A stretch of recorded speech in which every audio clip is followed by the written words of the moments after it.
There's nothing like Broadway, kid, nothing so grand, where each purple feather is perfectly found. Hello, and welcome to the Nothing Like Broadway podcast. I am writer-composer David Rackoff, writer-composer of the upcoming off-Broadway musical Nothing Like Broadway, and this is a podcast which is also called Nothing Like Broadway, but on this podcast, we pick a song each week from musical theater, we pick it apart to see how it works in the context of the show, and how the music works, and how the lyrics work, and how it all works together. And just to be clear, the musical Nothing Like Broadway, which I wrote, is a different thing than this podcast, but if you like this podcast, then definitely check us out on Instagram, Nothing Like Broadway, and on Facebook, and get into Nothing Like Broadway the musical, because if you like this podcast, hopefully you will like that too. So this week we are picking apart the song Stars and the Moon by Jason Robert Brown. I met a man without a dollar to his name, who had no traits of any value but his smile. I met a man who had no yearn or claim to fame, who was content to let life pass him for a while. And this was one of the first suggestions, and also probably the most suggested song that I have gotten. And you can suggest a song by emailing us, nothinglikeBroadway@gmail.com, or you can DM me on Instagram at nothinglikeBroadway. But this song keeps getting requested, and I keep almost doing it, but I kept resisting it because one of the main things that I like to do on this show is, in addition to the music and the lyrics, is to look at how the context of this song affects the song and how the song affects the entire storyline of the whole show.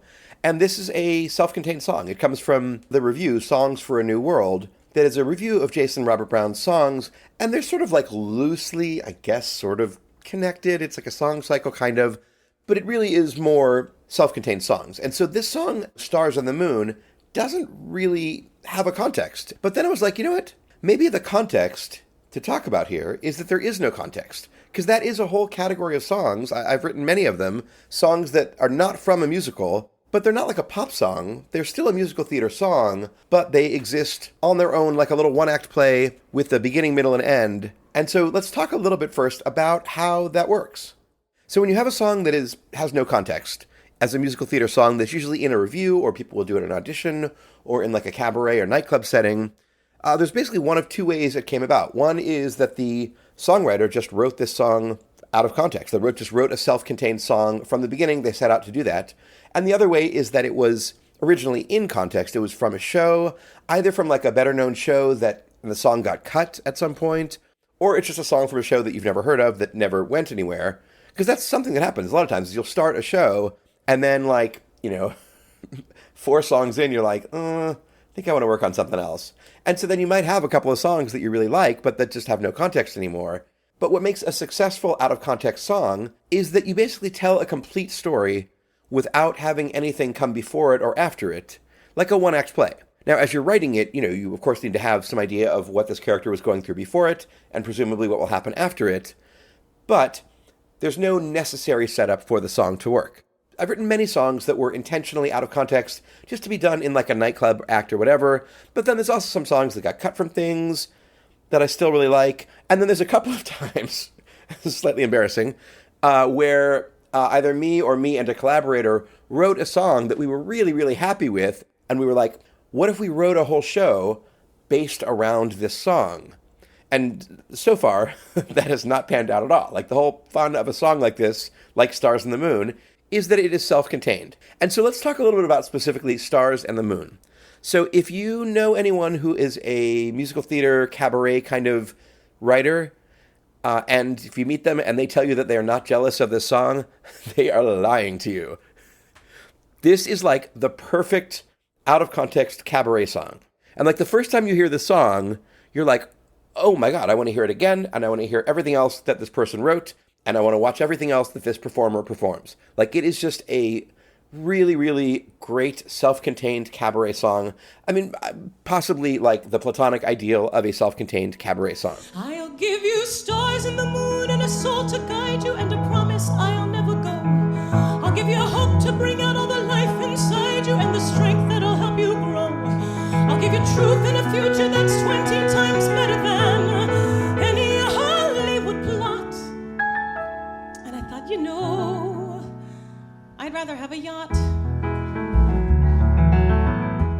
So let's take a look specifically about how a song like this gets written. So when people ask me, as somebody who writes music and lyrics, people ask all the time, like, which comes first, the music or the lyrics? People who are collaborative teams get that question all the time. And the answer pretty much almost always is the concept. Like, the idea comes first. And when you have a really good idea, like this song, let me just explain what the song is. So it's called Stars on the Moon. It is a woman who is talking about how she was sort of looking for love, and then she meets three guys over the course of her lifetime. And the first guy is poor, but like sweet. And so she talks about all the things that he says that he's going to bring to her life. And then she meets a second guy who is sexy, but like left his wife and kids, but is really romantic and sexy and has his view of what he would bring to her life is just incredibly passionate and exciting. And then she meets a third guy. Each time she's like, you know what? I think I would like to be wealthy. And so then finally she meets a wealthy guy and he says all of the exciting, glamorous things that he will give her. And she's like, yes, great. And so that third man is the one she chose and is currently still in that situation. And at the end, she realizes, oh God, my life is empty because I was pursuing the wrong thing. And so it's a pretty simple idea, but it's a great idea. And so one of the things when you're talking about songwriting, and like I talk about the craft of songwriting and just like the, like the scan and the lyrics and the making the music interesting, but knowing how to use it to help, build emotion and everything, like having these muscles and these techniques and this training is really helpful. But we've all heard songs from incredibly talented and trained people that are just kind of, right? And so you need to have a really good idea. And an idea as good as this one comes along not that many times in a writer's life. But when it comes, if you are someone like Jason Robert Brown, who has a tremendous amount of training and technique and talent and tenacity, you write a song like this very early in his career. So if you are, newly studying writing musical theater, it's great to have great ideas, but you also do need to know what you're doing and know how to rhyme things and know poetic terms and have some theory and all that kind of stuff so that when you have a good idea, you will be able to do it. And in the meantime, you will write some technically really proficient songs that might not be that exciting, but that'll help you stretch and grow. So the main concept for this song is that we meet someone and she says what she is looking for, which is not love or passion or excitement or romance, but it is wealth. And then you see her turn down several exciting opportunities, and then in the end, she chooses a man who can give her that wealth, and then the sort of punchline, or the reveal at the end, is that, oh gosh, my life is empty, I made the wrong turn. And what's so hard about this song is that it's obviously, of course, nobody's writing a song where the ending is, that's right, you should, screw passion and love and commitment and compassion. It's all about getting a yacht. And so the trick of this song, and the thing that it has to execute on, and that it executes on brilliantly, is that it basically is tricking you. It's like trying to seduce you down the wrong path so that you think, maybe this is the right choice for her. So that then when you get the final reveal, it's actually surprising instead of well, of course. So basically the way that it does this is that it has this incredibly catchy chorus. It's sort of like a movie that's like a thriller, like a whodunit, and in the end it ends up being the person who's the most obvious villain. That can still work if the movie is able to trick you the whole time into thinking that it's this person, then it's this person, it's something else, it's something else, it's something else. And then in the end it's nope, it is the person who you thought it was. The killer is that guy after all. And that's what the song is doing. It's basically giving you red herrings so that you are surprised when the thing that, kind of obviously, is the answer is the answer. So musically, this song is, I don't know if simple is the right word. We'll go with the word simple for now, even though it's incredibly clever. But this song is basically, the chord progression of the song is almost entirely the root chord. It's almost always just the chord of the key. So let's hear that. And then there's also a sus4 version of that. And a sus2 version of that. The relative minor of that same chord. And then a flat 7 chord. It's basically like the root chord with the 7th without the 5th. Sorry if that's complicated, but here's what that sounds like. And they're basically all sort of funhouse mirror versions of the same chord, which is very clever. And then so what makes it interesting is that it is rhythmically, it's really exciting. And also, this thing that we've talked about many, many times on the podcast is the hook of this is on the fifth degree of the root chord, right? It's Bring Him Home, it's the same note that Bring Him Home is, right? It's the fifth degree of the scale. And what are other songs? I Can't Say No has that feature. There's a couple of other ones recently we've talked about, but that is like your easiest money pretty note is the fifth degree of the scale on the root chord. And so that is what this song, the chorus of this song is just da da da da da da da da da da da da da da da da. That first part is just all on the fifth degree of the scale, and it sounds really, really pretty, and it is seductive. It seduces us. And there's also this cool piano motif, which is this. And that is basically the root chord, and then the sus4 chord, and then the sus2 chord. Of all the same chord. And it has actually like Jim Steinman, like Meatloaf, those songs, like it has that sort of playing around with sus chords and like the main chord and then the sus4, then the sus2. That has a very like modern kind of rocky, but like piano and kind of just very exciting sound. I don't know. I love that. And so it's just pulling you back in to the main chord, which is just very exciting. And the song is all about yearning and returning home. And the only chord that isn't a variation of the root chord is there's a 5-7 chord occasionally, which basically is the chord that makes you want to go back to the root chord. So here, I'll play the 5-7 and then the root.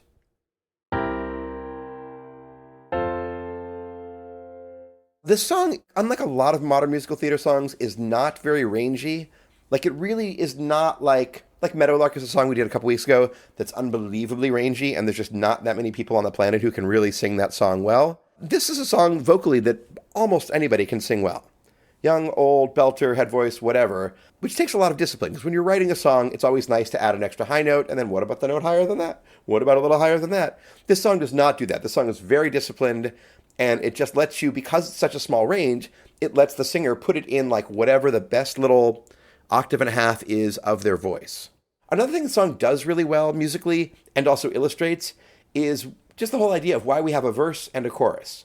And it's because we need variation. And this song, the verse sounds one way, and the chorus sounds another way, and they are completely different. The actor gets to do completely different things. So they're sort of telling a story thoughtfully for the verse, and then the chorus is like you're zipping along and it's exciting.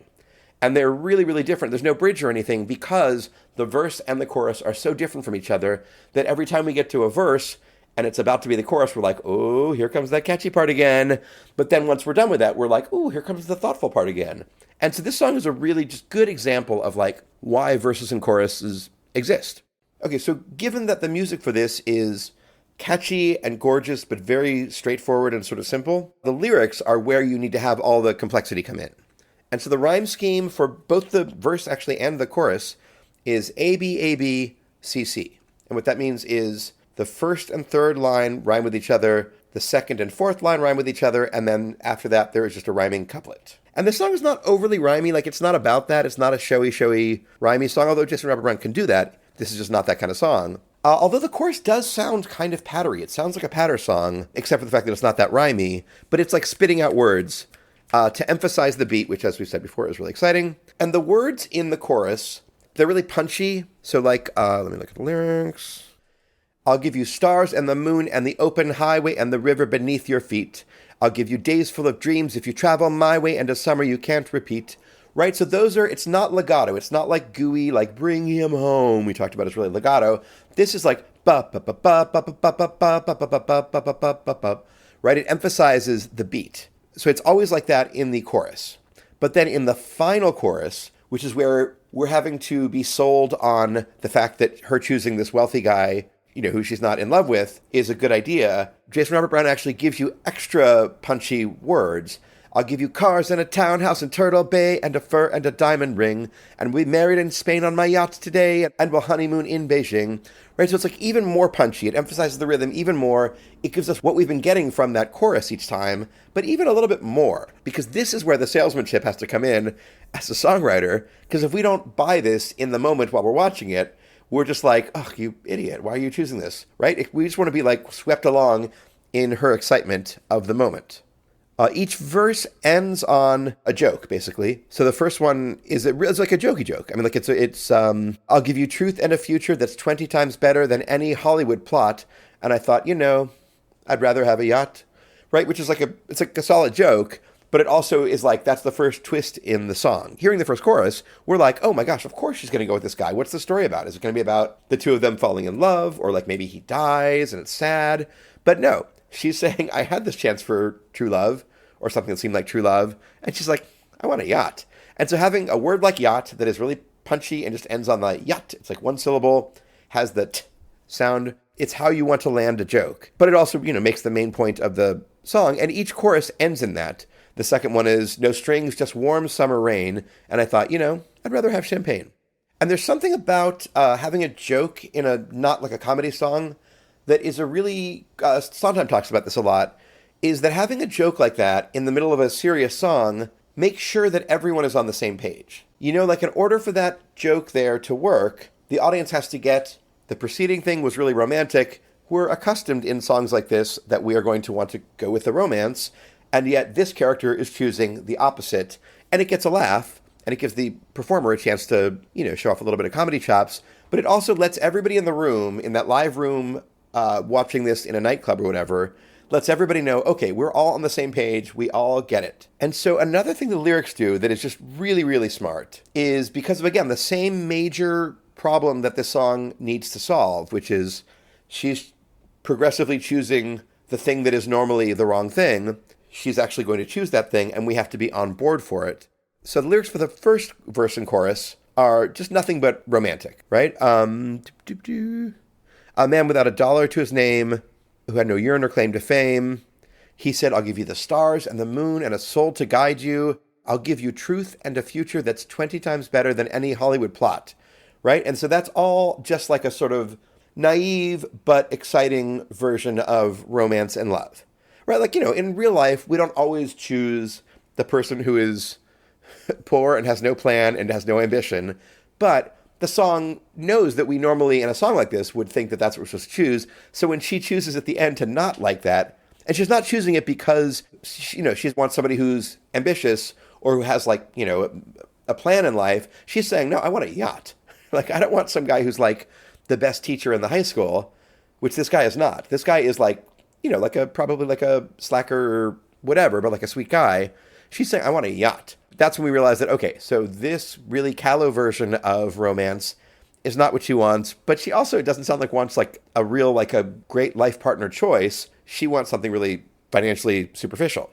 And so then the second verse is where I think this gets really, really clever, where the song gets like diabolical in controlling our emotions and our thought process as an audience. So the second verse is, I met a man who lived his life out on the road, who left a wife and kids in Portland on a whim. So that line, who left his wife and kids on a whim, like that's where that song really is like, just like an evil genius. Because now we're like, oh, this guy's romantic, but like, what a irresponsible dick. Like he left his wife and kids. And so it makes you think, maybe there's more to this, the person singing the song, than we thought. Because like, obviously, yeah, you turn down the guy who left his wife and kids on a whim. But this chorus is like the most seductive of all of them. I'll give you stars and the moon and the open highway and a river beneath your feet. I'll give you days full of dreams if you travel my way and a summer you can't repeat. Like, how do you say no to that? Even if the guy is a jerk because he left his wife and kids. And so it sort of gets us off our guard. Instead of thinking that we know where the song is going, it's like, all right, she's correct to turn this guy down, even though it's so romantic and the chorus is so seductive. There's one lyric in this song that is like, not quite right.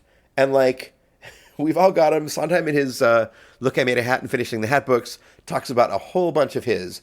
But there's always like some word that you just work and work and work and work and work, and you can't get it exactly right, but like it's fine because overall the song needs it. So the last verse here, I met a man who had a fortune in the bank, who had retired at age 30, set for life. I met a man and didn't know which stars to thank, and he asked one day if I would be his wife. All great. And I looked up and all I could think of was the life I had dreamt I would live. And I said to him, what will you give? So I'm like, that's not exactly, like, I mean, I don't have any personal knowledge of this, but I would be willing to bet that Jason Robert Brown spent a lot of time being like, oh, can I do this? Because you want it to be, what will you give me? Like, you normally have an object of give, right? Like, you normally don't say, what will you give? It's like, what will you give to me? What will you, you know? But it just fits perfectly in the way the song is going. And we're on to the next thing because the chorus that follows it is absolutely spectacular. And so it's just one of those things where I'm like seeing it. And like, again, there's a million things in songs that I've written where you agonize and agonize and agonize. And eventually you're like, for the good of the song, I got to have this one little wrinkle in I don't know, like a Project Runway where they make like a outfit and there's like one little pleat that shouldn't be there, but they couldn't undo it. So that's to me, I think in this song there's that one little imperfection there. And again, I have plenty of those. And then you're right into the final chorus, which is unbelievably great. And so let's talk a little bit about that final chorus. It's exciting because it breaks the pattern, because previously all of the choruses have started out with, I'll give you stars and the moon and then other stuff. Here, there's no stars and the moon. I'll give you cars, which is a rhyme. That was normally not a rhyme. It was just the same word over and over again. I'll give you cars and a townhouse in Turtle Bay and a fur and a diamond ring. And we'll be married in Spain on my yacht today, which is kind of cool that he is putting in the word yacht. That was how the first chorus ended. And you'll meet stars at the parties. So now all of a sudden we're using the word stars for the first time in this chorus. All the other words start out with, I'll give you stars in the moon. Here we're not using the word stars until a different meaning of the word stars, like famous people. And you'll meet stars at the parties I throw at my villas in Nice and Paris in June. And so now all of a sudden we've got June. But we have not had the word moon here. We've only had the word stars, and with a different meaning and in a different context and a different place than it's been in every previous chorus. But with the last word of that chorus being June. And so then it ends with this long list of things that are not really rhymed, that is just, and I thought, okay, and I took a breath, and I got my yacht, and the years went by, and I never changed, and I never grew, and I never dreamed, and I woke one day, and I looked around, and I thought, my God, I'll never have the moon. The last word of the song is the word moon that has been missing from this and only this chorus, right? So he's like making us wait for a really long time to get to the word that we have been just getting spoon-fed 5 or 6 words into each chorus. All of a sudden it ends there. And obviously that's the perfect place to end this song. And it's absolutely perfect. And you get to the end of the song and you're like, all you want to do is like, I remember the first time I heard it, I was like, repeat. Like, I want to hear that song again. Oh my God. And so let's talk about performance, because this is a cabaret song, which is sort of by definition usually showcasing the performer. This song is so well written and everything is right there for you, and it's not super rangy, and it's not demanding that you particularly belt something or head voice something. Basically, any solid singer, actor can score a home run with this song. And a home run, from my understanding, is a good thing to do in sports. And so that's something that is often, underappreciated in songwriting, is a song that is not about the high notes or like the rhymes or like how fast somebody can sing a bunch of words, but that really is just there to let the performer express themselves. Different people interpret this song very differently. Like, I was going through a sort of rabbit hole, a YouTube rabbit hole of this song, and I suggest you do that. There's just a million people singing this song, especially like luminaries. There's like the Donna Murphy, Sutton Foster, Betty Buckley, and a million people. They all do really, really well at it. Some of like Sutton Foster is a little more comedic and adorable until the end. Then it's even more surprising when it's this sort of profound depth thing that happens to her. Donna Murphy has a more sort of sophisticated, rueful, kind of a little bit of self-loathing, which Donna Murphy, of course, is great at. But the song lets us see inside the brain of the actor, like moment to moment to moment, as opposed to like a song, a song that people sing in cabaret, like I Dreamed a Dream. It's like, I really like that song, but like that song is real hard to sing. And so you got to really, you're belting out notes on like closed vowels at the end of it. And it's also so dramatic that there's not a lot of room for nuance. Like, you really have to just be at like almost having a nervous breakdown, and then also have all these high notes. So it's a great song, nothing wrong with it. But this song lets an actor breathe and lets an actor think and lets the audience see inside their brain. Like, you don't have to be Audra McDonald to perform this song well, vocally or acting-wise. But if you are Audra McDonald, it's amazing. And so we're going to actually listen to Audra McDonald's version of it. And if you're not familiar with the song, look up Audra McDonald singing Stars on the Moon. It's a revelation. Like, I think there's a video of it when she was much younger. You know, you can just see the people in the audience being like, what is happening? Who is this songwriter? Who is this actress, singer? Like, this is all just like amazing. And she sounds amazing. It's not, you know, the hardest song that she's ever sung, but it sounds great because she has it in her like mixy, heady place. And then she belts a little bit. And then also just her intelligence and acting and like really transparent where you can like see inside of her brain. It's just really wonderful. So this has been the Nothing Like Broadway podcast. Please follow Nothing Like Broadway the Musical on Instagram at Nothing Like Broadway, and look us up on Facebook, Nothing Like Broadway. And if you have a question, or if I got something wrong about something, or if you have a suggestion for a song in the future, email us at nothinglikeBroadway@gmail.com. I'm David Rackoff, and here is Audra McDonald singing some of Stars on the Moon by Jason Robert Brown. I met a man whose fire and passion always showed, who asked if I could spare a week to ride with him. But I was sure that all I ever wanted was a life that was scripted and planned. And he said, but you don't understand. I'll give you stars and the moon and the open highway and a river beneath your feet. I'll give you days full of dreams if you travel my way and a summer you can't repeat. I'll give you nights full of passion and days of adventure, no strings, just warm summer rain. And I thought, you know, I'd rather have champagne.